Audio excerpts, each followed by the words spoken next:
Meron lang akong nakakatakot. Yan, ganyan. Nakakatakot na surprise. Bakit namamatay ang ilaw?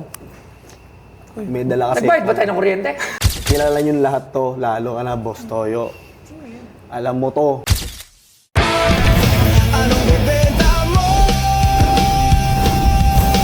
Dito lang sa Pinay Stars! Si Mark Francis ng Project 8. Natakot ako. Natatakot pa pero tumatawa. Ha? Oh, nakakatakot siya? Uy!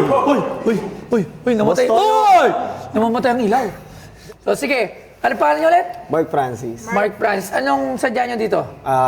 Meron lang akong nakakatakot. Yan, ganyan. Nakakatakot na surprise. Bakit namamatay ang ilaw? May dala kasi. Nagbayad ba tayo ng kuryente? May dala kasi akong, hindi ko alam kung ano to eh. One of the Holy Grail eh. So, matanda na to. Tanda na yan? Lola Tapos mo? malamang kilala nyo lahat to, lalo ka na, Boss Toyo. Alam mo to. Tayo lang, hindi pa tayo magkalaro dati. Lola mo ba yan? Kilala ko eh. Hindi wala ano. Gawa to ng lolo ko. So, na-preserve siya. Gawa ng lolo mo.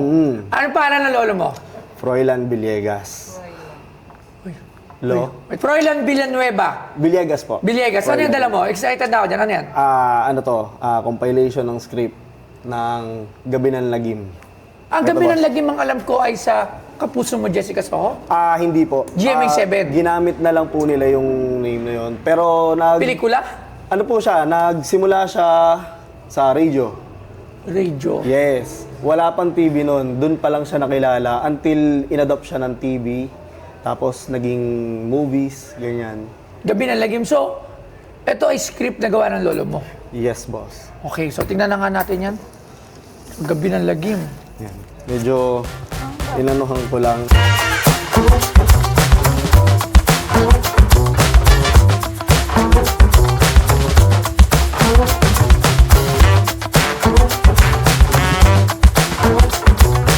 Alam mo ba, ang Gabi ng Lagim ni FM Villegas ay isang klasikong akdang Pilipino na sumasalamin sa takot, hiwaga at mga karanasang nagbibigay sigla sa imahinasyon ng mambabasa. Mula pa lamang sa pamagat na nangangahulugang gabi ng kilabot o Night of Terror, ipinahihiwatig na ng akda ang mga temang umiikot sa dilim, kaba at mga pangyayaring puno ng kababalaghan. Sa bawat pahina, ipinapakita ni Villegas ang kanyang husay sa paglalarawan ng mga damdaming tao kapag nahaharap sa takot, mga sandaling sinusubok ang tapang, pananampalataya at pag-asa. Hindi lamang ito basta kwentong katatakutan, ito rin ay refleksyon ng kulturang Pilipino kung saan malalim ang paniniwala sa mga kababalaghan, espiritu at hiwaga ng gabi. Sa pamamagitan ng Gabi ng Lagim na ipapakita ni Villegas ang kahusayan ng panitikang Pilipino sa pag-ugnay ng tradisyon, emosyon at moral na aral sa isang kapanapanabik na salaysay. Wala bang ano yan? Baka naman meron niya masamang espiritu. Siguro kasama ko yata sila. So, binalutan ko lang para Sinira mo, yari ka dyan. okay na yan. So, ito siya, boss. 1964. Gabi ng Lagim. Sana. Pwede ba kuha ko ng mga Yes, boss. Gabi ng Lagim, DCRH TV. Channel 11. Wow. Pwede niyo po i-check para ano. Gabi ng Lagim. Stolen! Ayun! Galing sa nakaw! Hindi ako nabili ng nakaw. Sorry guys. So, ayun nakalagay. Stolen from Hindi. F. May library yung lolo mo? Hindi, ano kasi lang to, na-revive. Kumbaga parang na... Pero may library nga si F. Stolen from FM Villegas. Ano lang yun, nilagay lang ni Kuya. Kasi nga matagal na wala. So, yan na lang yung mga natira. Sa mga lyrics, no? Sino ka? Huwag kang matakot. Ako hindi masamang tao. Sobrang lalim pa ng Saan ako Tagalog. naroroon? Bakit wala akong makitang kahit isang tao? Ikaw ay nasa daigdig ng taong walang buhay. Anong ibig mo sabihin?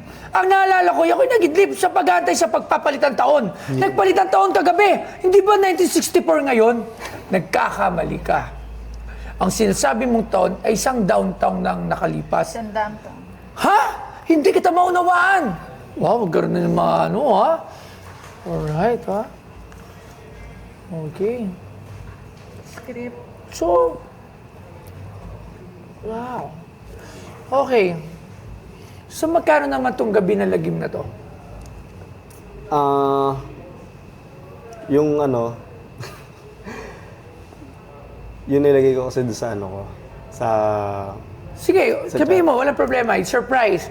Hindi natin inaano dito kung anong price ang gusto nyo kasi gamit nyo to, it's your property, it's your Yes. story, and I have nothing to do with it. Kaya sabihin mo kung magkano yung gusto mo. Okay lang yan.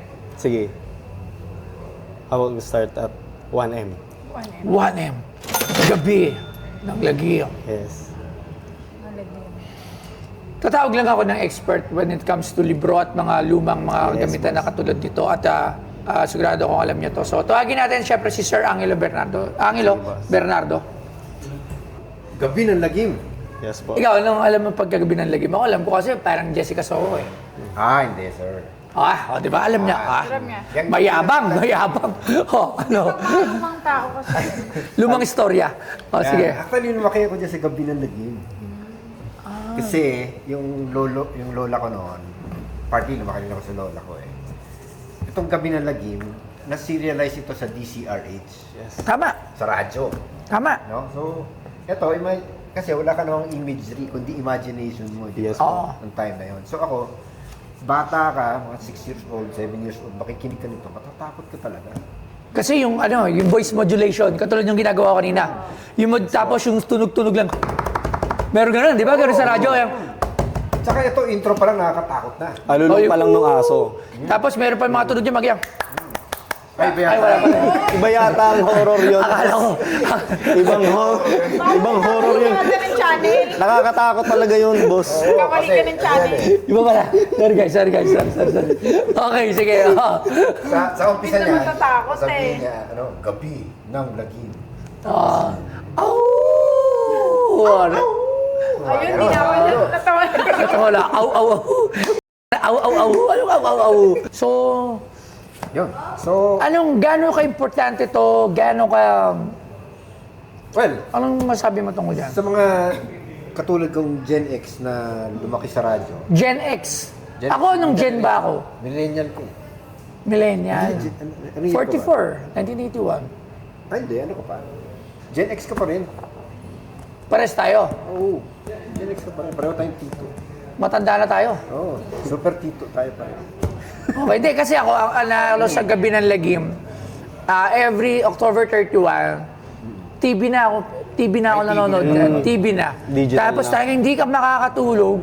Takot ka matulog pagdating ng October 31 kasi At saka pinapanood, ang yun yung dami. pinapanood eh. Tapos matakot ka talaga. Tapos every time may makikita kang madilim, parang natatakot ka na eh. Ganun eh. Ako kasi kahit medyo digital na yung inabutan ko, dahil nga yung at siguro almost lahat ng kamag-anak namin napasok kasi sa radio. Nasanay na akong makinig sa mga ganyan, like yung mga Mr. Romantico, Matod Nila, yung mga ganyan. Kasi yung mother ko is siya, dubber. Dapper. Yes. Siya si Sailor Jupiter. Wala na kasi si Mami ngayon. Siya din yung bumoboses kay Maricel Soriano. Yung movie, di ba? Para pagka yun yung magdadub.